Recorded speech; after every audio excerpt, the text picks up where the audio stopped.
Good afternoon, Diamond Springs Elementary, and welcome to your very first safari with us in the African bush. And we've got the most special animal of all of them, in my opinion anyway, and it is the beautiful leopard. Now, this is a female leopard, a little mommy leopard, and she's got a tiny cub at the moment, and I think that she's just left the little cub in its den site, and she's off maybe starting to stalk some animals. You see, look at the little tail. The tail is twitching quite a bit because she's spotted something, and when the tail twitches like that and moves from side to side, it means that she's interested and she's seeing something. So a tail is a good way to read a leopard's mind when it wants to know what's going on. So very exciting and a perfect way to start our safari. My name is Tristan, as Steve mentioned, and on camera today I have got Sebastian. And remember, if you want to know anything about this leopard, you can send all of your questions to your teacher and she'll send them through to us. Now we're going to try and keep up with this leopard and see what she's watching. Maybe there's something here that she's busy stalking, so she might be trying to hunt something like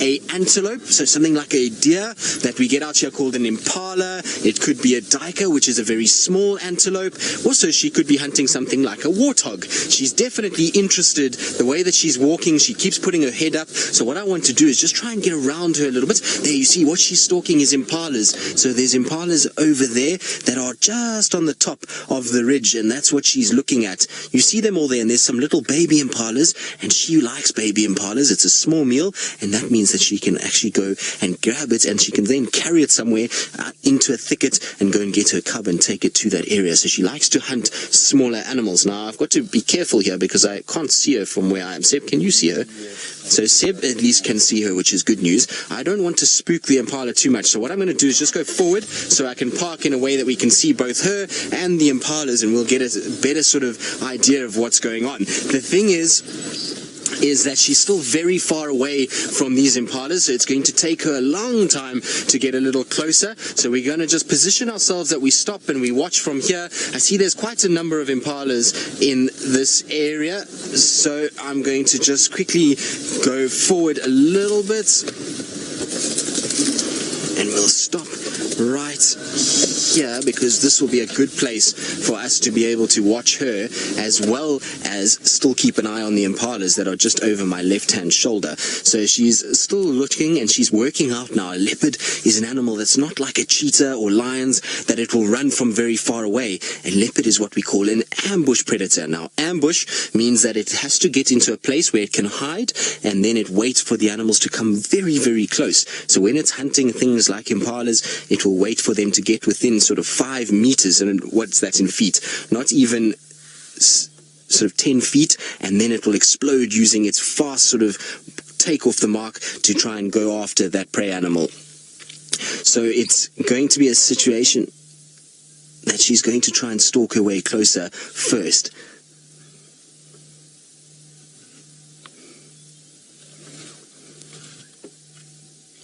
Well, a very, very warm welcome, because it is warm here in South Africa, to this live broadcast from the wilds of the Greater Kruger National Park. As you can see, we've got a female leopard slinking through the bush, and the reason she's slinking is that she's busy hunting. So we've got here just at the perfect time. We've just found her. She spotted some impalas, and she's now going to start moving towards them. My name is Tristan. On camera today, I've got Sebastian, and this is live and interactive, so you can ask any questions in the comment section below, and we'll try and answer as many as possible. Now, what I'm going to try and do is just slink forward a little bit. The impalas are just off in front of her, and so what she's trying to do is get herself into a bit more of a thicket. So let's just see if I can reposition myself slightly so that we can at least watch what's going on from the back, because she's using all the thickets in order to try and hide as much as possible.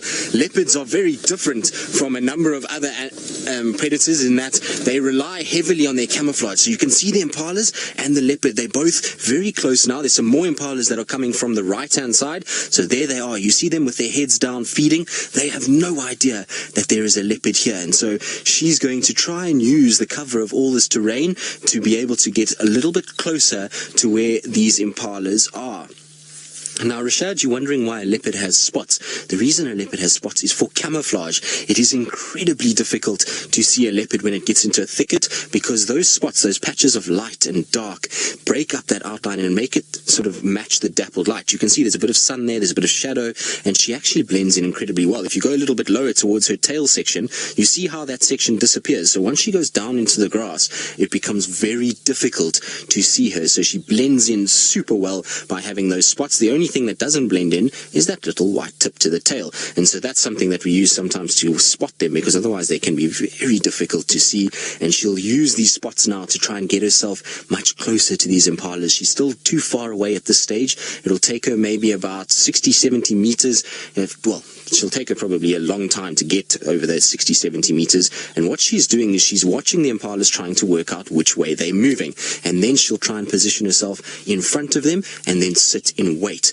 The good thing for her is that a number of these impalas have small lambs at the moment. It's the lambing time of the year here in South Africa for this medium-sized antelope that we call the impala, and so a lot of the lambs are inexperienced, and it makes it easier for her to try and catch them. And the reason why she's also going after these small impala lambs is because she has a cub to feed at the moment, and so she's got to try and catch lots of different things to try and keep her milk up and make sure that that little one is feeding a lot. Now, Rusio, you want to know what an impala is? Well, that's an impala right there. It's a medium-sized antelope, so something very similar to what you would call a deer. It's a hoofed animal, and it is a grazer and a browser, so it's a herbivorous animal, which means it only eats vegetation.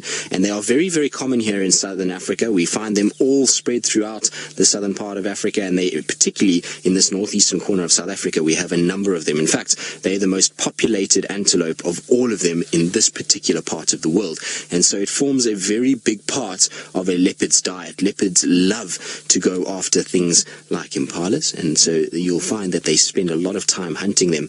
Now, this leopardess that we see here, she's spent many years hunting. She's now around 11 years old. And so she has a very good technique when it comes to hunting. So she knows exactly what she's going to do. And while we kind of sitting here, she knows she just needs to sit still a little bit, watch what the impalas do. The impalas are probably wary that something's going on because they're kind of looking around and they're checking and just making sure that nothing's stalking up on them while they're busy feeding, because often they know that if there's noise of a vehicle, that there might be something around. Also, there's a little breeze that's blowing, and so they could potentially just be picking up a bit of a sniff or a scent, and they might be a little bit nervous. You see, look how the nose is flaring. You see that impala? Its nose is going up and down. It's trying to pull air into its lungs and trying to analyze that scent that's being put out by any animal out here, and it's trying to work out, is there something that I need to be worried about? It's looking in the completely wrong direction, so it's not looking anywhere near where this leopard is. They are facing the wrong way altogether. You can see they're not really sure. They know something is not quite right here, but they're not 100% sure what it is. And that's the thing about a leopard, is that it can create chaos because it goes unseen very easily, and these impalas don't really know what's going on. But you can see the distance there between the two of them. If this was something like a cheetah, you would find that that cheetah probably would have run already from where it is now in hunting these impalas. If it was lions, they might have broken cover, especially if other lions had looped around onto the other side. You might have found that the lion would have already run. But a leopard is a patience animal, so it will sit and it will wait and it will bide its time until those impalas get right into striking range, and then it will explode out with a serious amount of speed and agility and try and grab those impalas. So you can see she's just getting herself slightly lower, and watch how she lowers herself. It is slow, slow, slow, slow, slow, because any bit of movement, impalas pick it up very, very quickly. You see, look, she's just dropping slowly into the grass, very careful about the way that she puts her paws, and there we go. You see, now she's down in the grass. Those impalas are going to have to stand right on her to be able to see her. And she's just giving us a little look at that as well. She's a beautiful cat, though. She's my favorite of the leopards that we see out here, and I was alluding to the fact that she's looking for food because she does have a cub. So her cub is very, very small still. It's only about between sort of 10 and 12 weeks old, so it's very little, and it's just starting to be introduced into meat. And because it's obviously small and it's growing and it needs to kind of get nutrients, she's having to kill quite a lot. And we've seen her finish an impala lamb yesterday afternoon, and now she's on the hunt again, trying to sustain that little mouth that's probably still ravenous, and it will feed off milk as well, but it is going to start going on to meat. But this is what's going to happen now. She's going to go into a sitting position where she's going to wait, and she's going to bide her time and hope that these impalas start coming a little bit closer. The impalas, though, are also very clever. They know that they need to watch out, and you'll see with them that while a couple of them are feeding, there'll always be one that will have its head up. So as the others feed, there's one that's kind of looking and checking what's going on. Not every single one of them will have their head down and be just feeding away, because once their head goes down, it makes it much easier for her to be able to then sneak up on them and try and grab one of them. So they need to be alert and pay attention. Now you'll see that the picture looks as though it's moving a little bit, and that's because it is an incredibly hot afternoon today. And so it's strange that there is a leopard hunting at this time. Generally, most people will tell you that leopards are nocturnal and that they're only active at night. Now you can see with this cat that is not true. She's hunting in early afternoon. It's still very bright, it's still very hot out here, and yet she's still taking an opportunity to hunt. So leopards are incredibly opportunistic. They will find if there's any sort of sign of an animal close by, they will hunt it. Whether it's 40 degrees, whether it's 120 Fahrenheit, 60 Fahrenheit, doesn't matter. Any chance they can get, and it doesn't matter if it's sun is out or if it's down at the time. So she'll find that they try and hunt more in the sort of twilight hours, but they will do hunting even in this time of the day as well. Now she's keeping a beady eye. She knows exactly what's going on, and what she's going to do is she's going to hope that these impalas all start to turn away from her slightly, and then she can start to use all of these thick little sections that are here to try and kind of loop along in the shadows and try and just sneak up a little bit closer, and then just sit and hope that the impalas start to come a little bit closer. But it's going to be a long patience game for her. She's going to have to sit tight and wait for quite some time. Also, the impalas might drift a little bit, so then she'll have to try and catch up and try and move in that direction. So we're just going to have to sit and wait and see how this all plays out. But very exciting nonetheless. It's always amazing to watch these big cats stalk and to see how the prey are just as adept at being able to spot a potential threat. You'll find sometimes they'll be able to kind of sniff it out, or they'll hear something, or they'll see something, and they then give that predator away by shouting and telling everybody else they've seen it. So it's this kind of, as the sort of saying goes, cat and mouse game, where she'll move a little bit, they'll move a little bit, and it's these testing of skills, trying to sort of outsmart each other.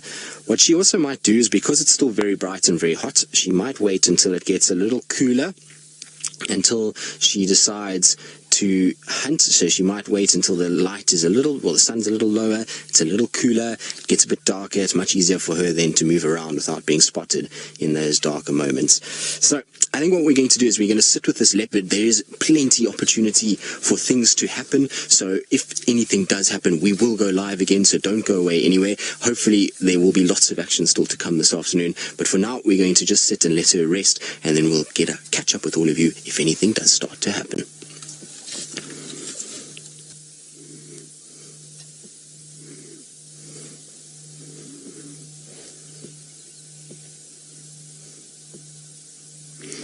Right, kids, well, that's exciting stuff that our leopard is still hunting. You can see she's just watching me a little bit, so she is waiting for these impalas, I think, to get a little bit closer, because she wants to be able to go and try and hunt one of them. But the impalas are slowly walking away from her, and she looks as though she's quite tired, doesn't she? She's kind of got her eyes closed, and it looks as though she's almost going to start sleeping. But we're going to keep our distance a little bit, because we want to give her the best chance to be able to hunt, and we want the antelope, so the little impalas, to also have a chance to be able to get away and to spot the leopard. We don't want to block either one of them, so it's important that we just sit back a little bit and let her kind of do what she wants to do. The impalas themselves have moved off a little bit. They have gone away just behind the trees there, so we'll just have to wait and see whether or not Thandi will start to follow and this little leopard will get up and carry on her hunt. But while we're patient and we're waiting, let's go across to my friend James, who is not in a car but on his feet and is wanting to say hello.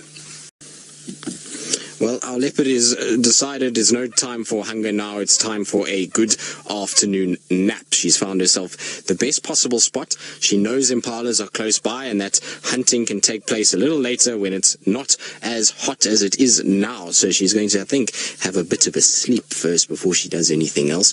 I think if I was a leopard in this heat, I would also go and find a nice spot just to have a little rest and try and wait until that sun gets a little lower and it gets a bit darker, and then it'll be much much easier to go on a hunting spree.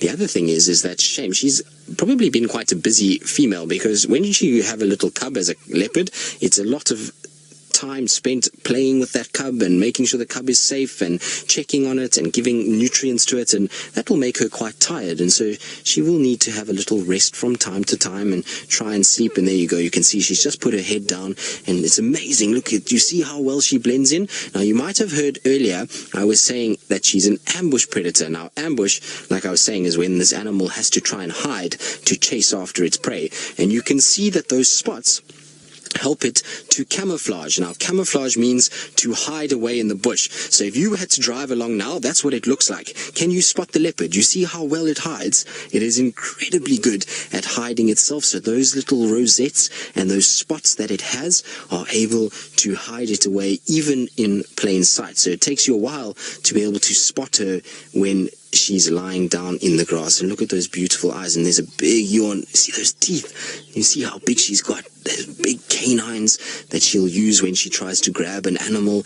and then she's got those sharp triangular teeth running down the length of her mouth, which she uses to be able to chew and get little bits of meat once she catches an animal. But look how beautiful those eyes are. There's something very special, kids, about looking at a leopard in the eyes. They have this look that kind of seems to just look at you and wonder what you are, and it's amazing to see.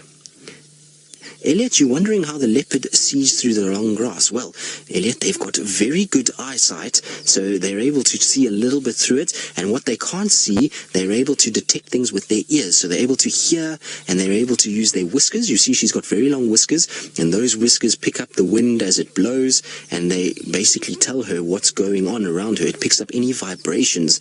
Now, vibrations will be caused if an animal starts to walk, then you'll have a situation where that causes a little bit of a shake, and her little whiskers will pick that up. So if she can't see through the grass, she's going to use her ears and her whiskers to help her see in that area. So it's a very clever system that she's got. But you can see she's watching us now very carefully. She's just checking that we're not a threat in any way to her, making sure that she just checks how everything is going. And every now and then you'll see that little tail twitch.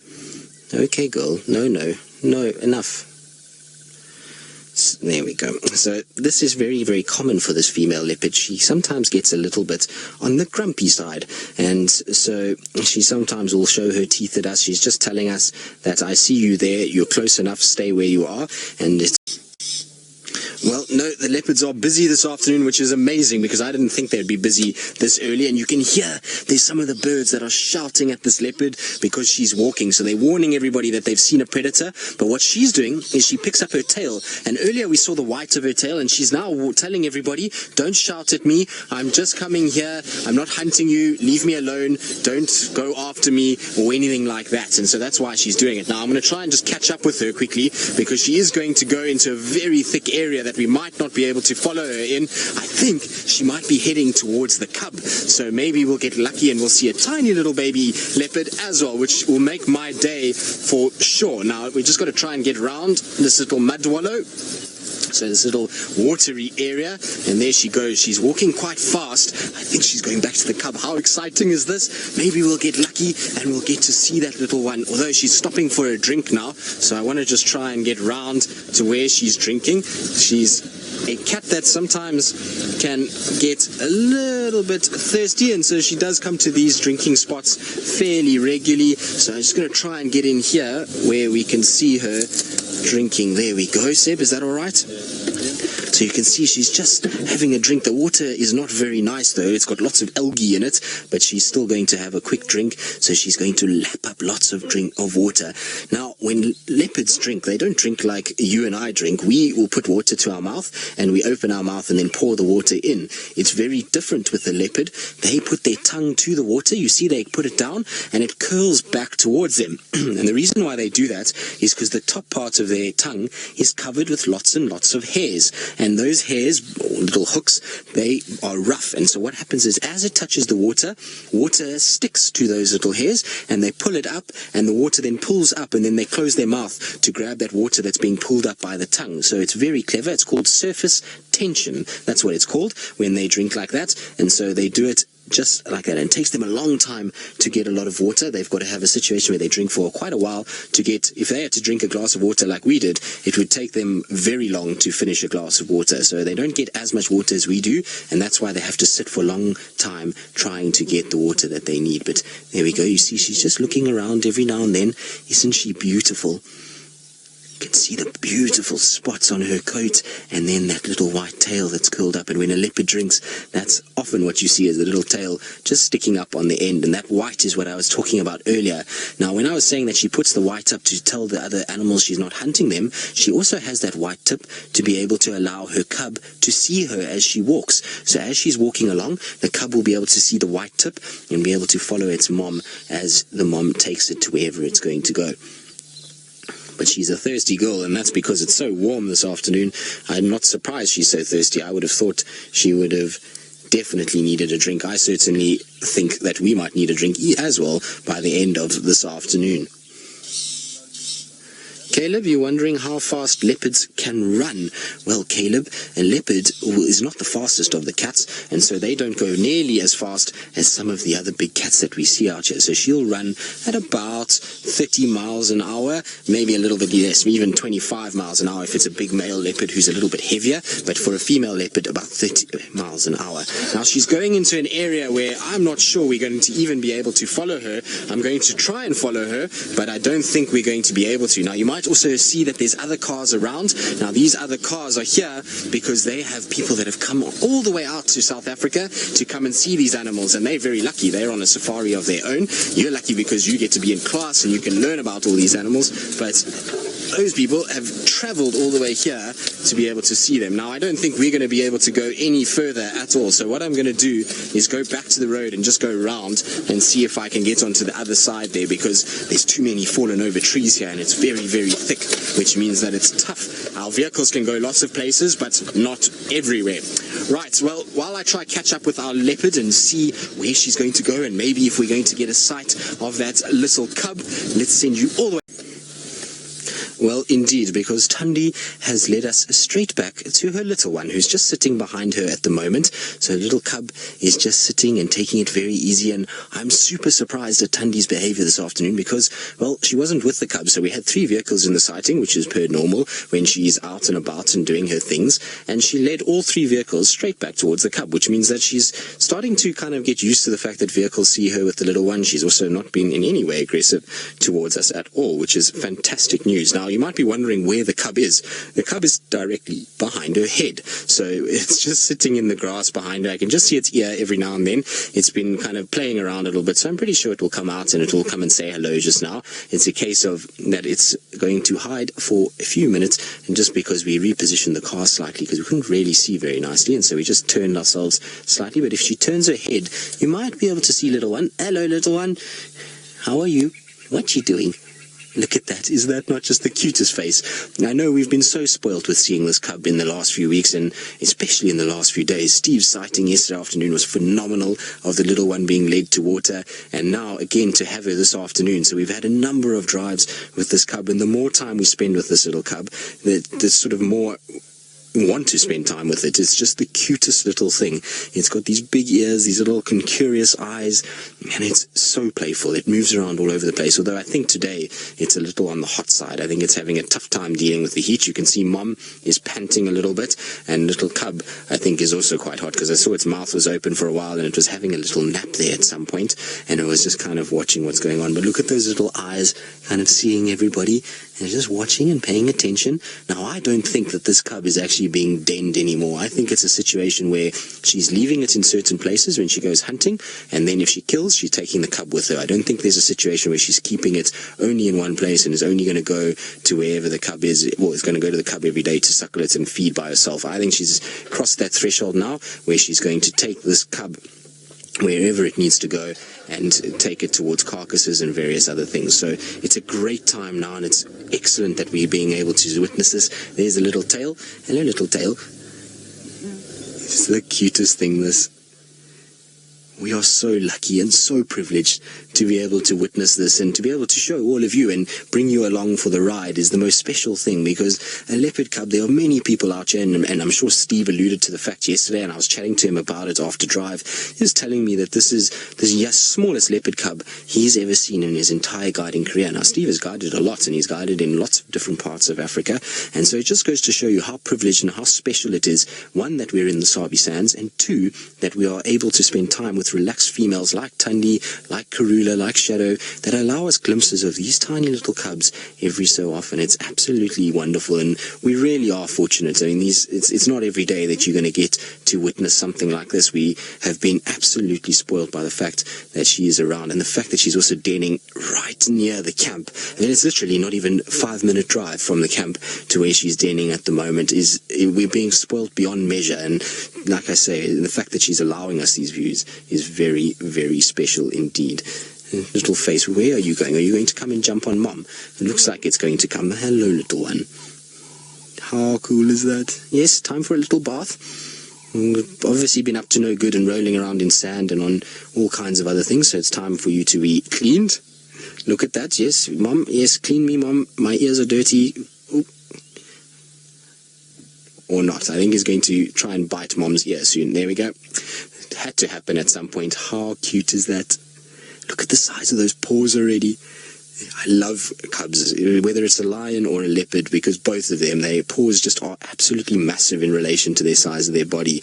Look at that. This is so cool. Oh, we get so spoiled by these things. And particularly Thandi, she's absolutely wonderful.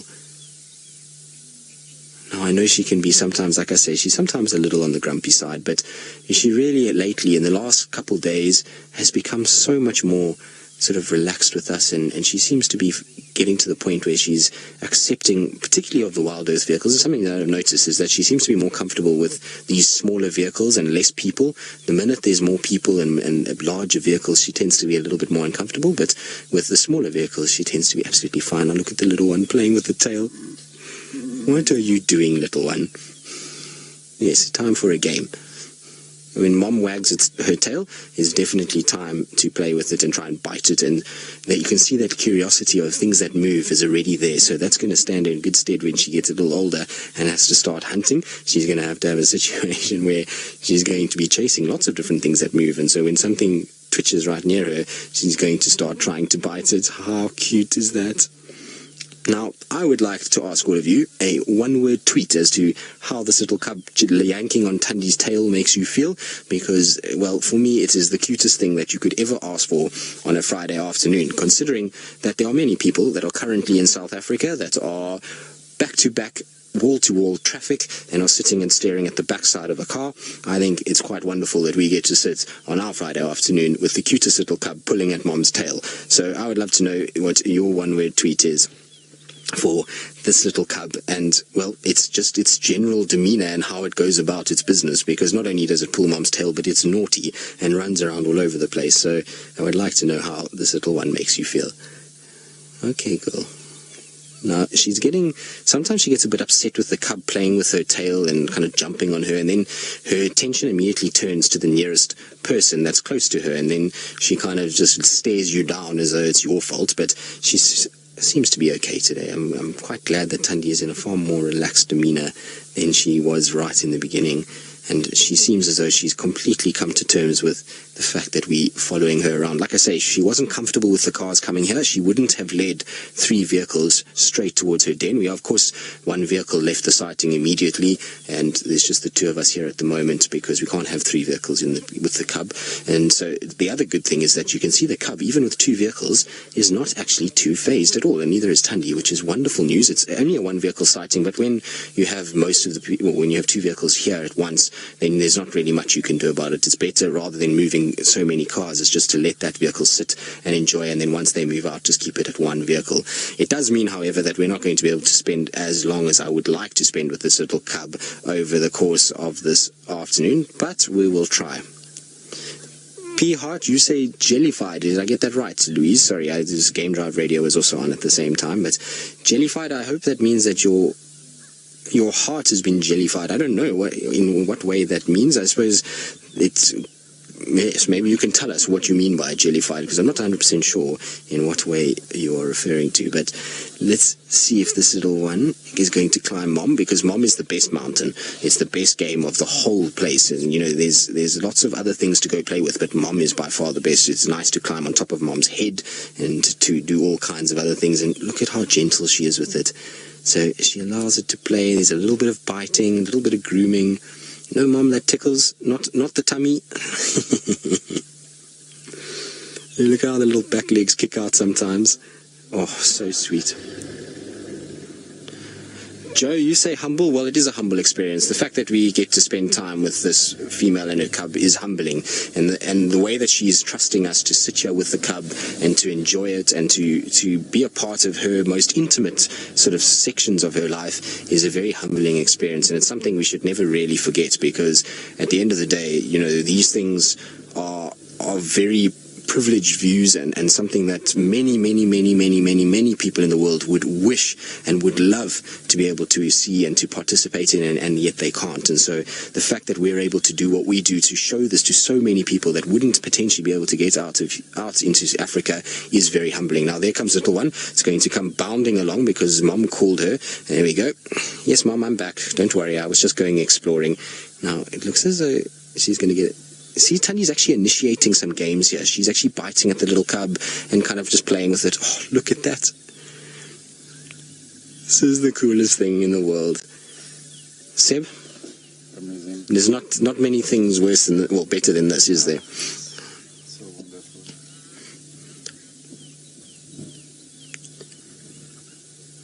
Guys, you're wondering what is the success rate of leopard cubs making it to adulthood?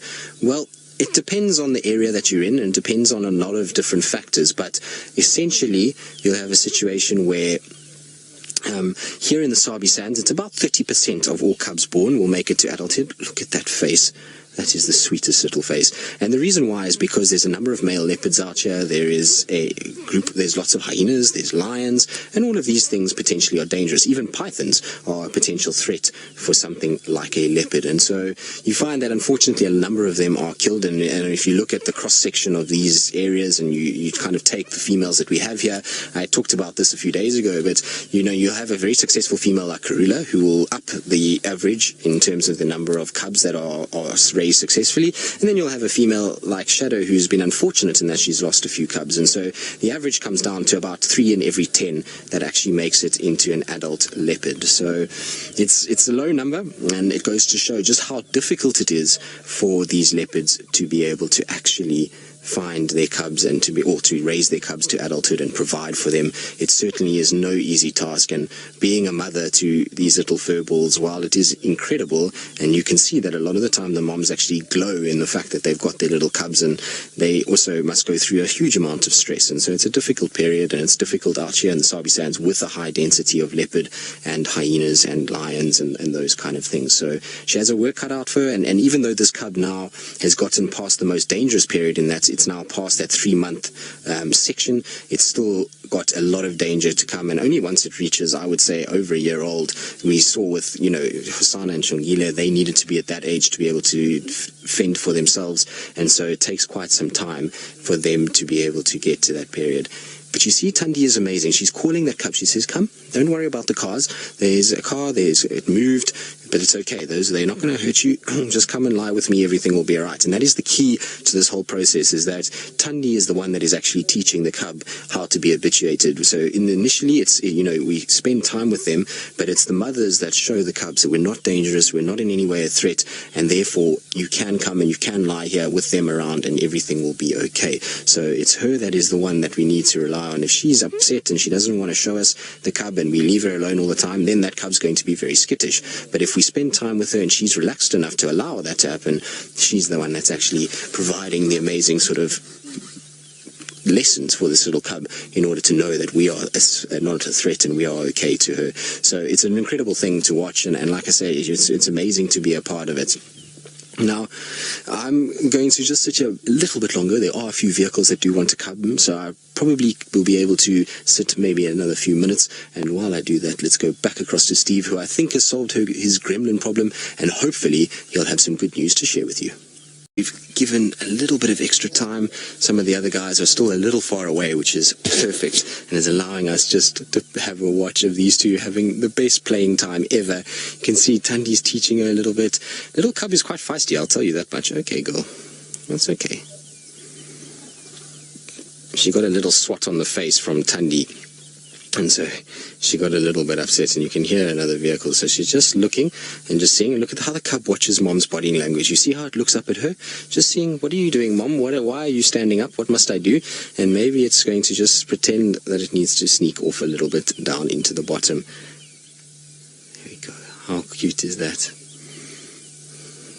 Mom is very, very pretty, though. She is, when she stands up like that, look at her. She is one of the best-looking leopards we have out here, as far as I'm concerned. I know there's obviously a lot of conjecture and those kind of things, but for me, she's seriously a very, very pretty girl, and I absolutely love spending time with this cat. She's by far my favorite, and so the fact that she's had a cub on Djuma is almost a bit of a dream come true, because it's allowed me to, well, allowed us really to all get a view of this little one. So it's been very nice to see, and it's good because, well, this is the third litter now that I've spent time with at this age with Thandi, which is very cool. So Wabiyiza was the first one, and then Bahuti I saw as tiny little cubs, and then now this one. Well, I say cubs because Bahuti had a sibling and so did Wabiyiza, so this is the first litter she's had that I know of, that there's only the one.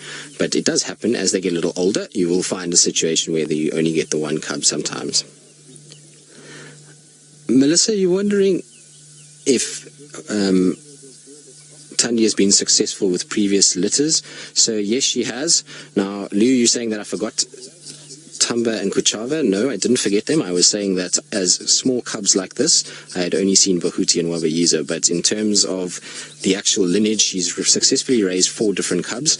So she's got Kuchava, Tamba, well, Tamba was the last one, then Kuchava before that, who's now apparently a mom of her own. So Thandi has become a grandmother in this month, which is very, very cool. And then she had the 2 boys before that, Bahuti, and then the first son was Wabiyiza. Now, unfortunately for her, those 2 boys have disappeared. We don't know, well, we know that Wabiyiza was killed by the Styx Pride, and we don't know what happened to Bahuti. But unfortunately for her, those 2 boys are no longer in the area. But Kuchava seems to have stamped her mark, and Tamba, well, he's still hanging around, and now she's got another little girl as well. So 3 boys and a girl and 2 girls. I wonder if maybe her last litter or next litter will be a girl to even the stakes, so that she has the 3 girls and 3 boys. It would be quite nice. But look at that. Is that not the naughty face of a cub that is up to no good? Give me your tail, Mom. Mom's just whacking it in the face with her tail. It's almost like a punching bag. There we go. You know, one of those punching bags you hit and it comes back at you. That's almost like what it looks like with this little cub as it grabs the tail and plays around and messes around with it. Very cool to see. Absolutely wonderful. Are you going to lie down, my girl? She is beautiful.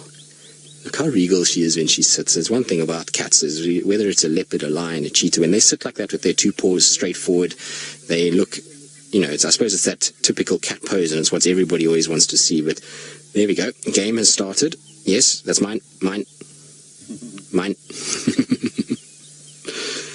That paw is massive, though. It's almost the same size as her head. Very cool. Robin, you're wondering if when would we be able to see the whisker spot pattern of this cub? Well, you probably could already make it out now if you punched in tight. They might be a bit close together, and it might be a little tight to see them, but I reckon you could probably make out roughly what that spot pattern would be. I think it would be a situation where you would probably be able to work it out. You can see the little spots over the whiskers already, so there is a spot pattern that you can work out. But she does have very unique spots already that we can use to ID her. So she's got an arrow on her left shoulder, and then her little necklace of spots that runs underneath her chin. So you can see on Mom, she's got it as well, but she's got this necklace that runs up towards her arrow on her left shoulder. You see the arrow there? It's a little kind of point that points to her shoulder, and then that bib, as we call it, or that necklace of spots, runs towards that arrow. So those are a really very distinguishing spot pattern that she's got that other leopards don't have. There it is. You can see that nice big arrow just on the sort of left side of her face, or the right side of her face if we're looking at her, but it's on her left-hand side of her body.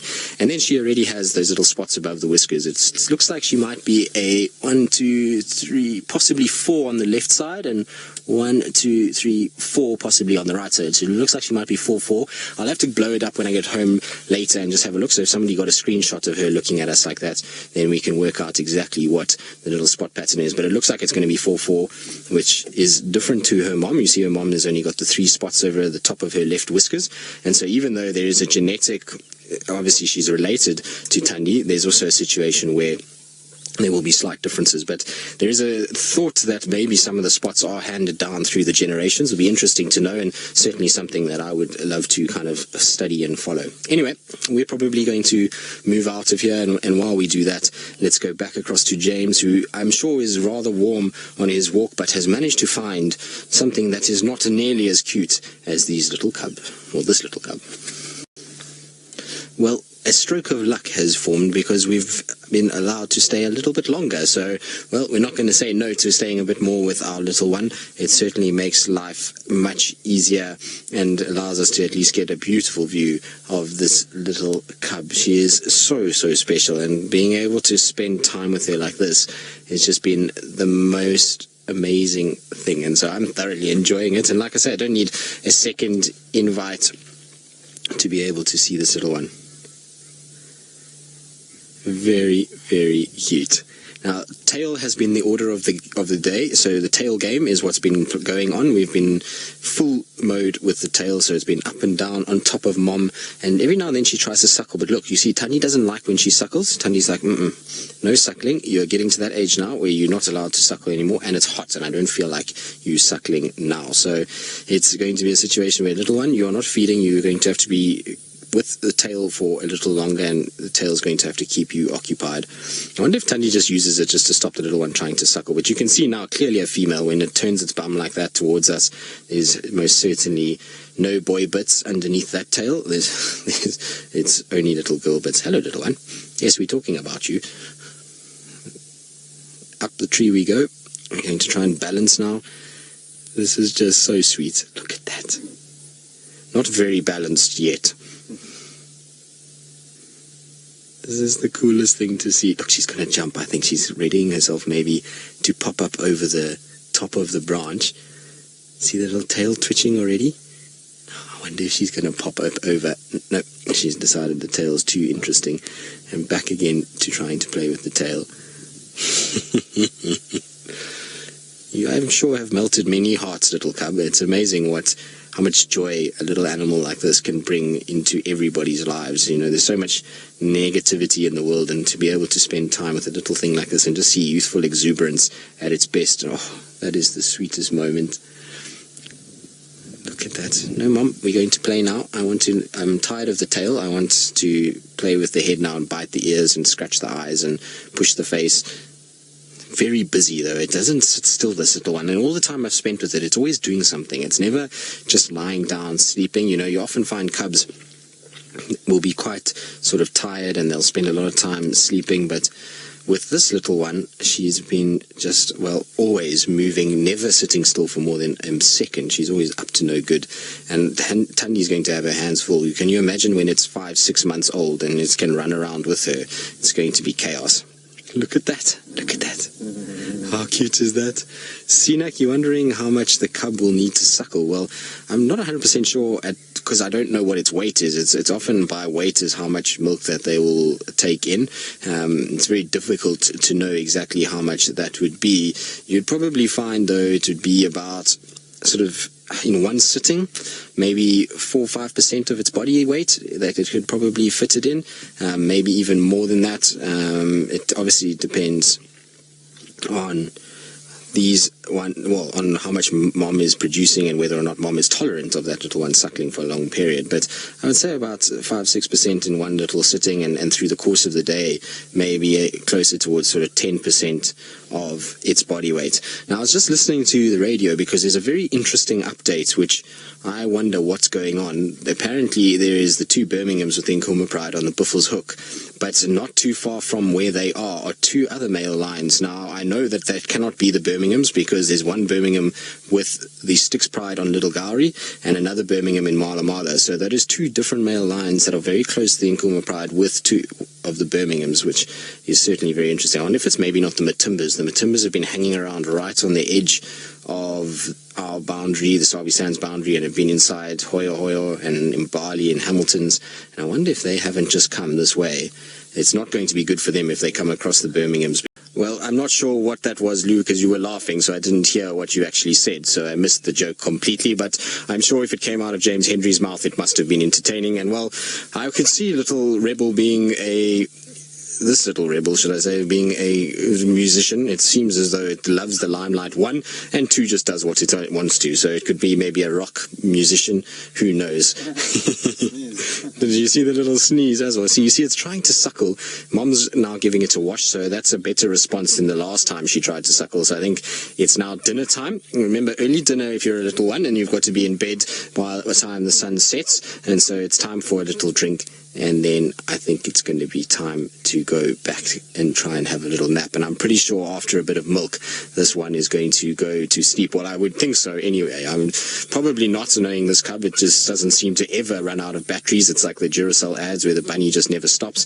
It's the same thing with this little one, is that it just bounds around. It reminds me a bit of Tigger, actually, from Winnie the Pooh, in the way that it just kind of, I think if it could jump on its tail, it would, and would just bounce around all over the place. But it's very much a active, busy little body, that's for sure. Like I was saying earlier, I think Thanda's going to have a desperately tough time with this little one, especially when it goes through those older sort of cub phase where, you know, they get that's just like us as teenagers where we think we know everything and don't really listen. Well, I think that's how this cub's going to be when it reaches sort of 6 months to a year. Thanda is definitely going to have her hands full. Who knows, maybe it will decide to kind of calm down, but you never know. I think it's going to be one of those naughty cubs that just does its own thing and runs around like a bit of a hooligan, which is quite fine with me because it's highly entertaining that it does do it. But this one's getting such a good little wash now. It's being cleaned all over the place while it's getting dinner, so the perfect system.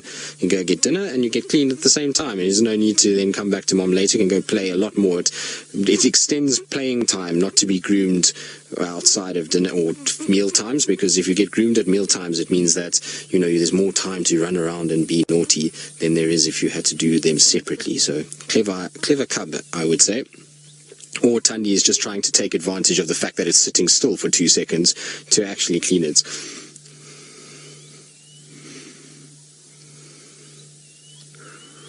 Ooh, First Lady, tough to say whether or not the cub's fur is going to be lighter. I'm not really sure. And look at that. That is the ultimate show of confidence from Thanda. The fact that she's gone absolutely flat with us. The cub is suckling. It means that she's absolutely comfortable with us being here. Now, I do apologize about Seb's shadow all over me. The only way we can park at the sighting to actually see this cub is the way we have. And this shadow then of the camera is on me, so I do apologize about that. But the fur itself, difficult to say. It's really tough at this age. She's so much darker because of all the spots at the moment. But I don't know. I mean, Tumba was a very golden cat. He's got a very kind of rich color to his coat, much more so than Thanda does. And I find Thanda, when she was younger, was also quite sort of golden color. She used to have a very deep color to her coat. And so it's going to be interesting. I'm not 100% sure, but I would imagine it would be fairly similar. I think she won't have too much of a difference. And looking at her now, even while she lies there is still a bit of coloration that's coming through, and it's not as rich and dark as maybe somebody like Tumba or Hosanna. Both of them have quite gold coats in comparison to what Thanda's got. But either way, it's going to be a beautiful little animal, and it's certainly going to, I think, take off after its mom in a lot of ways, just like Kuchava as well. Kuchava is a beautiful cat as well. But look at that. That is, like I say, as best we could have it. I know when they're playing and when they're active together, it's really great. But in terms of how far we've come from the first few sightings of Thandi, where she was very aware of us, very kind of noticing what's going on, to that right there, that picture is so much more satisfying than any of the others from a sheer point of view that it means what we're doing and the time that we're spending with her is paying off. She's getting more and more comfortable around us, that she's allowing herself to fall asleep. It means that she's not worried about us. She's allowing the cub to suckle, and that means that she's very, very, very comfortable with us in the area, which is fantastic news. It means that she's accepting us more and more as being a part of the daily life with this little cub, which is phenomenal news. But I think it's going to be all quite sedate now. I don't think there's going to be too much that's going to go on. I think Thandi's going to have a rest. It's been a warm afternoon. She's been fairly busy given the sort of temperature. She must have gone off to go and sort of have a drink and then spotted impalas, and that's how we spotted her. Or, you know, and then now she's come back and the cub has been pulling at her tail. It's suckling, so I'm sure she's a bit pooped after a busy day, and I'm sure she's very happy just to take it nice and easy. But there's a little one. You can see it's suckling away. How cool is that? It's very cute. You can see the little rosettes are getting bigger now as well. They're starting to make them out a little bit around the sort of mid-drift area. You can see they're starting to expand slowly, and more of the rosettes are being visible. Very cool. And for those of you that were asking about sort of markings, that's a good sort of side profile of a screenshot if anybody wants to try and get like shoulder markings or flank markings to be able to ID this little cub in the future as it grows up. Right, suckle time. Now it's time to use mom as a pillow. Or back to the tail game, I'm not quite sure. Shame, Thandi, are you tired, my girl? Maybe Thandi just wants a break. Little one, are you going to go to put yourself to bed? Or are you going to come say hello? Got the hiccups from drinking too fast, which is very common in young animals. They do, exactly, it needs to be burped. Seb, are you offering? Seb, I think, is going to go burp Thandi's cub, which should be quite entertaining.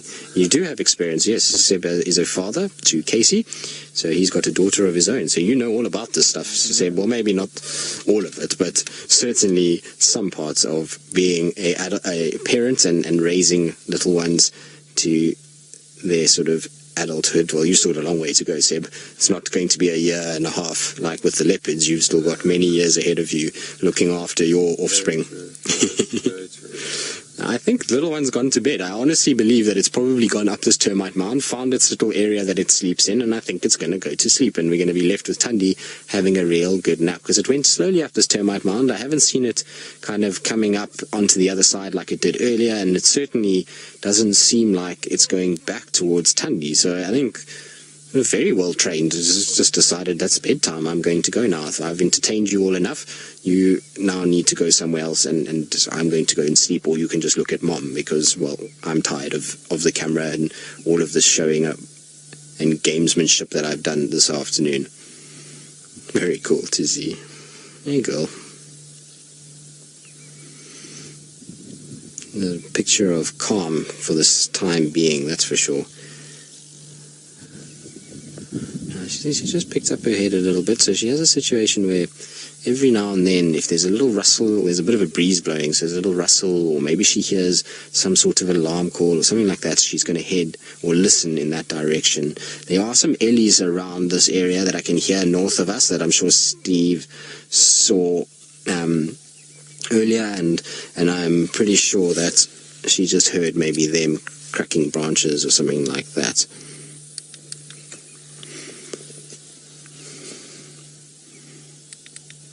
Now, Louisa, I'm not sure if you're getting my radio beep, but I didn't get your question. If you can just repeat it for me, please.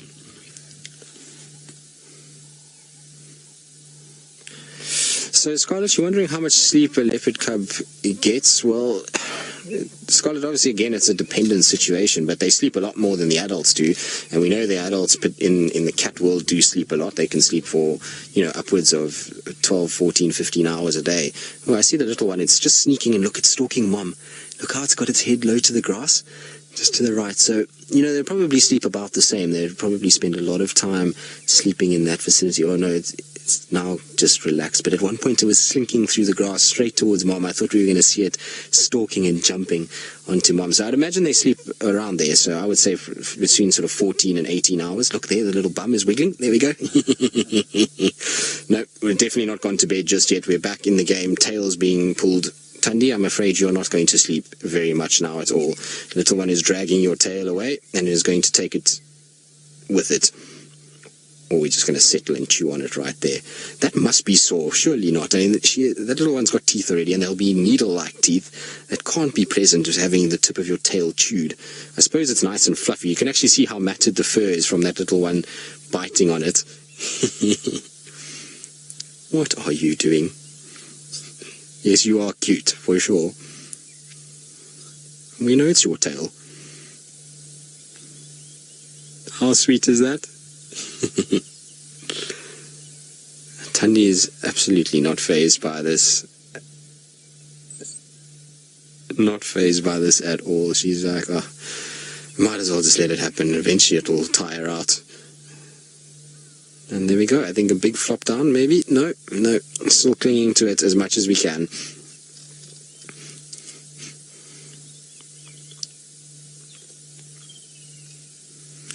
So Mike, no, not really, not in the same way that they're interacting now. So when they become independent, and depending on whether it's a young male or a female, will depend on how the interactions going forward go. If it's a female, a lot of the time you'll find that they will be quite aggressive towards one another because they are ultimately competing for den sites, for territory, for food, for water.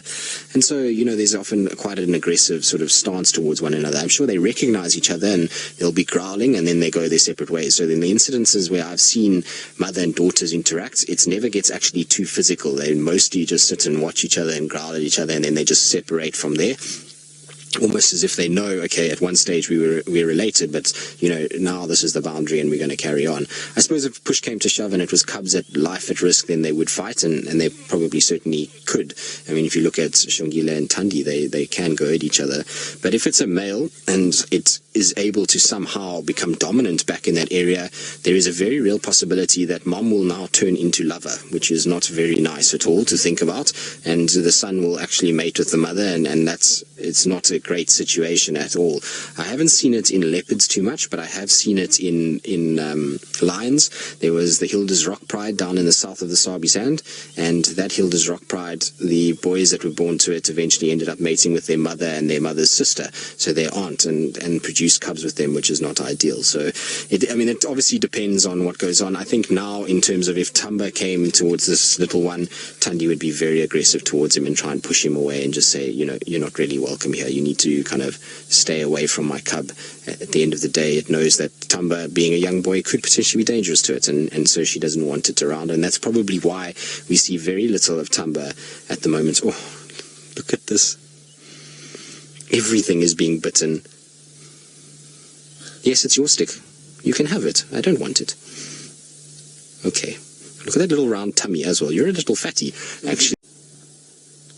We are indeed. Now, Thandi has moved a little bit behind some thickets, and little one is playing all over this place still and is busy as ever, and has got itself up on trees and jumping again all over Mom. So I don't know why she relocated and just moved slightly, but I suppose it's fair enough. She's allowed to lie wherever she wants to, if she should choose to, and hopefully poor Ronald will not suffer the same fate as Thandi's tail and be bitten and chewed to the point where it's soggy.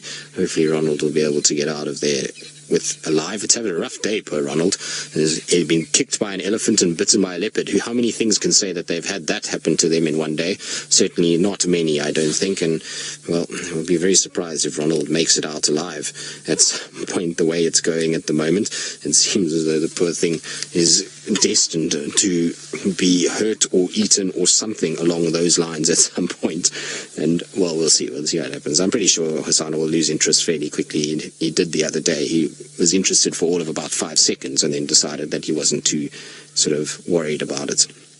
In the meantime, though, the cuteness overload continues. It just hasn't stopped at all. And I thought after a suckle it was going to be bedtime, but no, nothing seems to slow this little cub down. It's just on full energy mode all the time. Maybe it's because Thandi left it alone for too long last night or this afternoon, and it's now decided, nope, I'm going to play as much as I can and try and bite and maim mother as much as possible. You can see Thandi's like, no, that's sore. Don't bite my bum.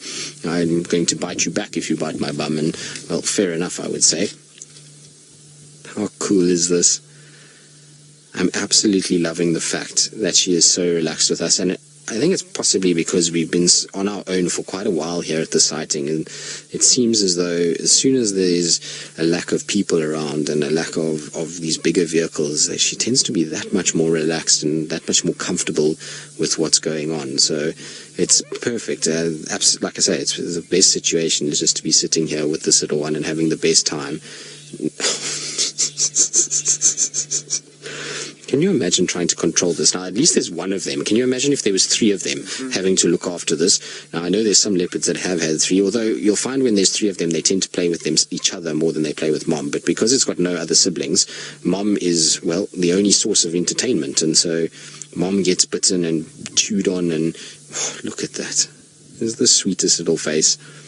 I'm intrigued to see what color these eyes go, because they're quite brownish at the moment.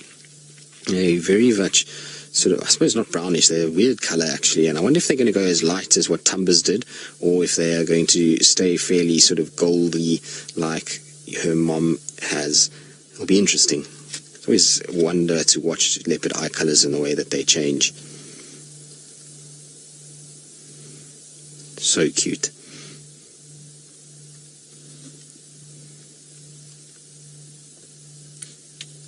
Sometimes nice just to sit here in silence and listen to the two of them playing. It's actually very still where we are at the moment.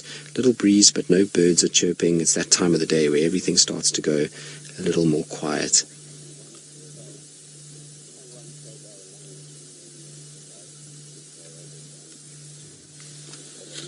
You can see a little bit of sun that's also coming in from the western side, just touching the tops of the trees in places, but where Thandi is nice and shady, and I'm sure she'll be welcoming the relief that this shady area is bringing after a hot sort of day. I'm sure she's very happy to see the sun starting to go back down again. Oh, there we go. I love how the bum wiggles before it jumps. That's my favorite thing, is that it sits there with this little wiggly bum and then jumps all over.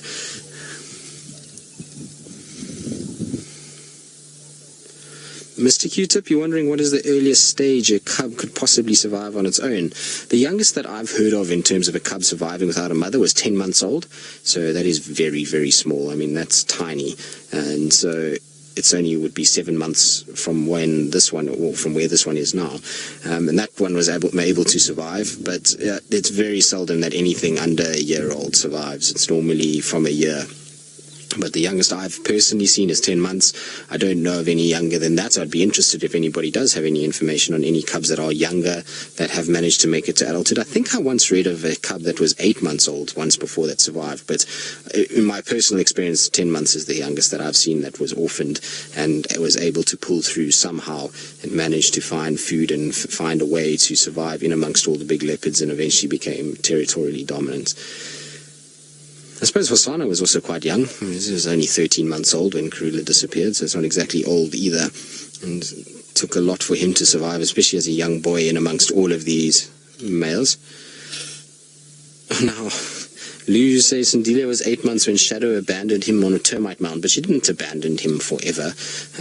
He got left on a termite mound and she went and mated, but it wasn't like she was completely gone from the area and leaving him forever and ever, and making sure that he never kind of got food again. And it was only the fact that he caught a dog that kind of extinguished that mother and father, that mother bond that he had with her. But I think she would have gone back to him. I think she would have had a situation where she mated maybe, and then would have gone back to little Sandile. But either way, it's still amazing that Sandile, I wonder where he is actually. It's a question that often runs through my mind. I didn't get a chance to spend great amounts of time with him. In fact, I think I only saw him about 6 or 7 times in my entire time when I was at Simbambili, but he seemed like an incredible cat, and I often remember driving Triple M particularly, and we used to find him regularly just sitting on trees there watching all the cars going by, and you'd spend the whole day in that area. And it was quite a special cat and very relaxed, and so I often think, where is he and what's he up to? And he's probably a situation where he's just unfortunately so uncomfortable with vehicles after him being treated for rabies. And so for those of you who don't know, he caught a rabid dog and he was then treated for it, and he became a bit kind of nervous and then distributed out when Shadow chased him away. So difficult to know where he is. He could be somewhere in Kruger. I would imagine that's where he's gone. When his collar was still on, he was moving in those areas, so that's where I think he is. Right, now talking about young male leopards and distributing and all of those kind of things, Steve is with, well, one of our favorite young males, and I hope that he hasn't eaten Ronald as of yet.